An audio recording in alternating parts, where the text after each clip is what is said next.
With that being said, in terms of life and stuff, I feel like live in a society where everyone's a lot more sensitive. Now that I'm saying this, makes me think more. So like, I feel like with society, everyone's more sensitive. Everyone's like trigger oriented, like, oh, I'm triggered and whatnot. It makes me think of, do you guys feel like that's a contributing factor? Since like people have a hard time coping with life and getting triggered and not dealing with other people's opinions really well, and just being rejected, not things going their way, that fighting games are also turning into this easier, more quote unquote accessible thing. Like even in terms of Smash, like now, you and I kind of spoke about it lightly when I first met you, in the sense of, I don't know if you know this, but the higher your percentages, the more damage you do now. Well, not the more damage, but the further you send them. Yeah, so the further you send them. Yeah, so you kind of get kind of rewarded. like a sort of like an X factor and all these different things that you I did not know that. Yeah. It's a new one only in the last 2 games. See. It was pretty bad in Smash 4 because there would be times where like a move where like Zero Suit, she had an up B kick where like she jumps in the air and like there's like 6 little multi hits and then the final one sends them out. But if she has a lot of rage, what she does normally her combo is like she like throws you and then hits you up twice and then does that kick with the 6 multi hits, and the final hit is just enough to send you off the top. But if she has rage, all those multi hits, they get a little bit more knockback, and it's just enough for you to fly out of the kick before the finisher, so you die without the move working properly. Yeah, Stuff like that happens, and it was kind of really wacky in Smash 4, the way that rage affected the game, just getting rewarded for losing and more knockback if you have more damage. It got toned down in Ultimate a lot. It's almost not even noticeable now. Yeah, because I've never seen it play effect. It is still in the game, but yeah, I don't like mechanics that reward you for losing. Maybe that sounds weird. Like it's not the end of the world, but like it's like my experience with it in Smash 4 was like you can do 100 damage to someone or 120 damage to someone, and like you take like a heavy lead, and then they get you to 60, and now you have to worry about dying just as much as they do, even though you did like almost twice. You're playing better, yeah, or efficiently, yeah. Yeah, that makes sense. I like on a principle level, I don't really like rewarding people for losing. Now in Ultimate, I don't really mind that much because it's not a big reward. Like rage is like minimal. Yeah. I don't know how you guys feel about that, because I know other fighting games have like X factors and I feel like comeback mechanics. Like I said, I've been seeing like in terms of society become a lot more sensitive and whatnot. As I'm thinking about more, as we're talking about it, I'm like I said, I've noticed that like this has become like, I don't think there's a fighting game at this point that doesn't have some sort of like X factor now. To reference Marvel vs. Capcom. Yeah, well, most 3. of them have some sort of. Like there's something. Like the only thing I'm not sure about is like SF5. Well, I guess you could argue V-Trigger is kind of, because you get that as you're losing health. True. Yeah. True. But I mean, that's also meter, right? Kind of. It's a resource. Yeah. It can help you make a comeback, but it's not going to guarantee that you make a comeback. Yeah. That's the thing. Yeah.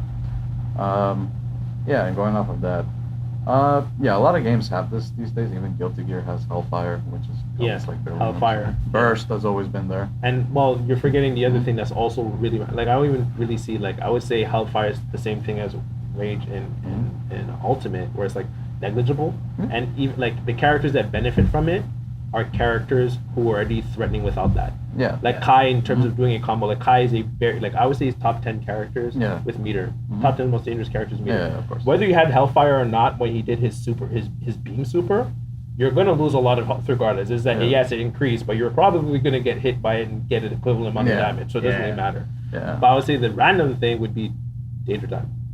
Yeah, Danger Time. Although that's really weird as a comeback mechanic because it's completely random. It's very random. Yeah, it's like it could just happen. But yeah, I think but it's frustrating when you lose a round based off of it. So basically, like any hit will cause your character to stop moving.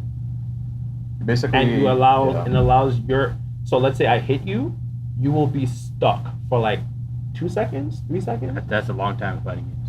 Exactly. Yeah. And guess what? Whatever move I did is run cancelable. So I can do a completely new combo based off that random hit. Yeah. So this DP that's supposed to not be cancelable. Yeah, exactly. So if I do a Dragon Punch, I can actually run now. Wow. And then like continue the combo for free. No resources required. Yeah. Wow. Actually, you get extra resources for getting into Danger Time, which is the other crazy thing about it. But yeah, I mean, yeah, Hellfire was kind of like, I think it was their attempt to do a combat mechanic, but then they realized, you know what, no, that'll be a bit too much. So they toned it down. It's still in the game. Yeah. And it's almost like a non-factor. And I think that's almost like even slightly worse than just having a more important one, because then you just have a mechanic in the game that doesn't do anything. It's like they wasted all their time putting this in. It's really nothing. I don't mind the combat mechanics so much as long as they're implemented in an interesting way, and that like you get access to. I think Tekken 7 is a really good example of this, with the way the Tekken 7 does rage.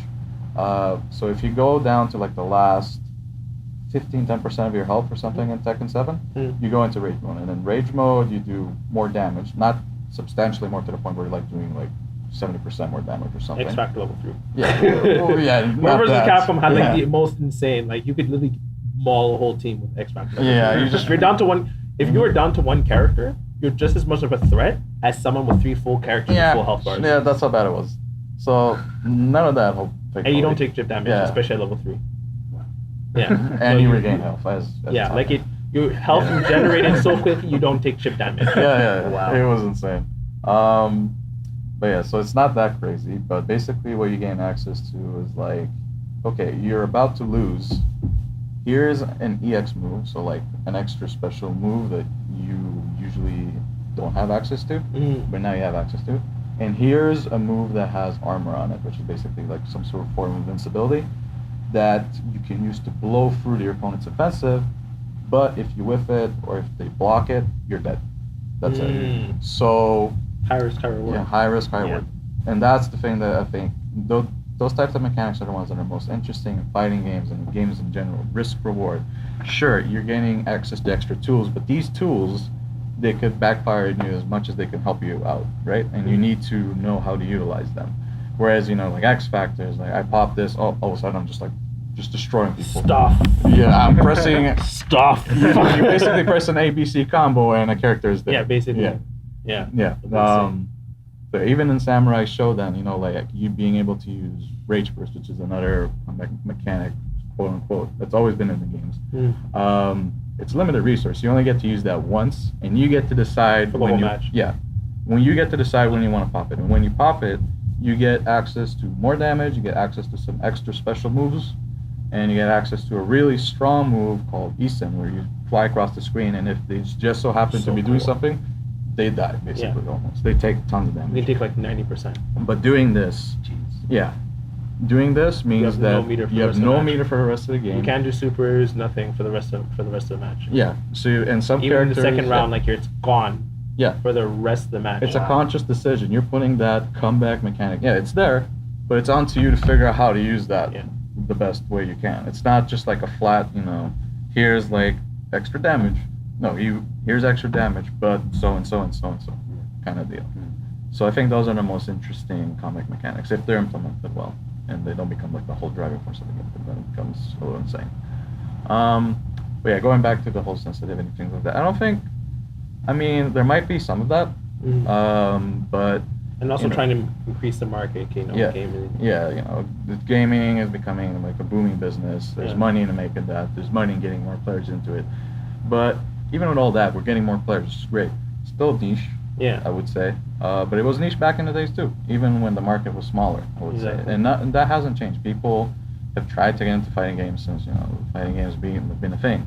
Some of them just got their, butt kicked just as much, and playing Street Fighter 2 just as much as they would playing like, whatever latest BB tag with the auto combos or whatever.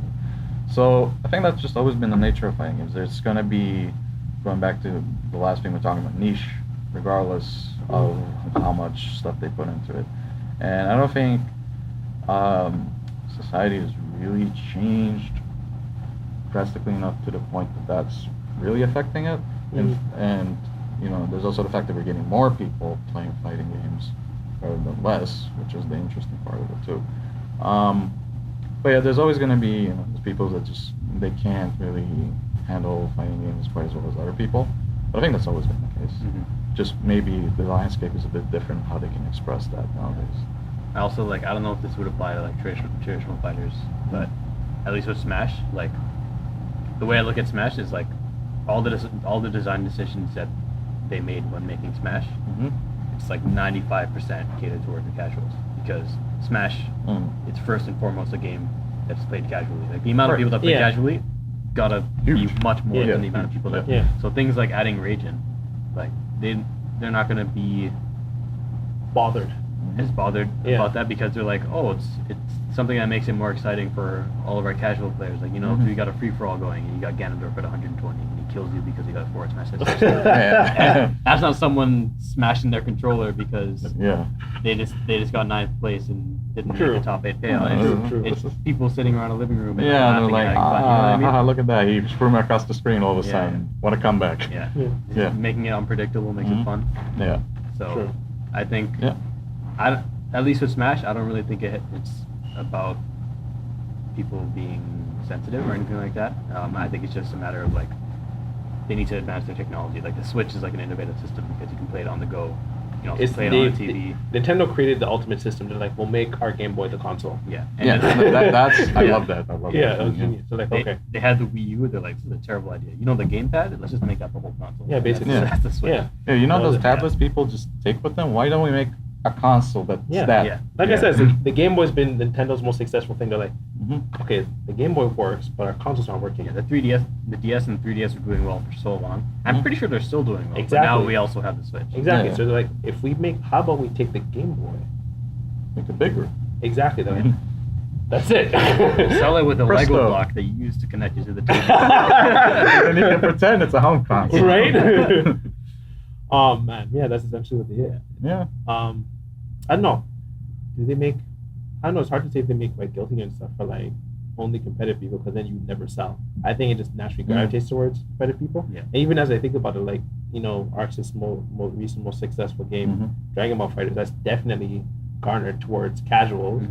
I mean, it's just Dragon Ball, but at the same time, going back on, you know, the whole niche thing, like Dragon Ball sold really, really well. I'm sure you even know about how well it sold. Like it sold crazy well. But on Steam, like you and I aren't surprised by this, but like IGN, they actually had an article saying how Dragon Ball had the biggest decline on Steam history for player drop-off. I heard about that, yeah. Really? Because everyone bought it, everyone played it, and then 80% of them, they're like... Because then someone ran into it, because like let's assume you didn't play fighting game. Yeah. And like you're like, oh my gosh, Dragon Ball, you bought it, and you're playing it, and then you ran into like T-Pops for myself. Yeah. It's like, okay, never mind, I'll just keep playing story mode. And so you're just like, I don't want to play this game anymore. And that's sorry to disrupt, but like going back to like the way that I got into fighting games, right? The kid that wanted to play the story mode, right? Yeah. And then went online. That could have been like any one of those guys right there, right? That could have just been like, okay, never mind. Or they could have been like, you know, like similar case to me, been like, okay, I see this. It just takes the right type of spark or motivation or set of circumstances to get that going. And I don't think that really much of that has changed. Like there's more casual stuff.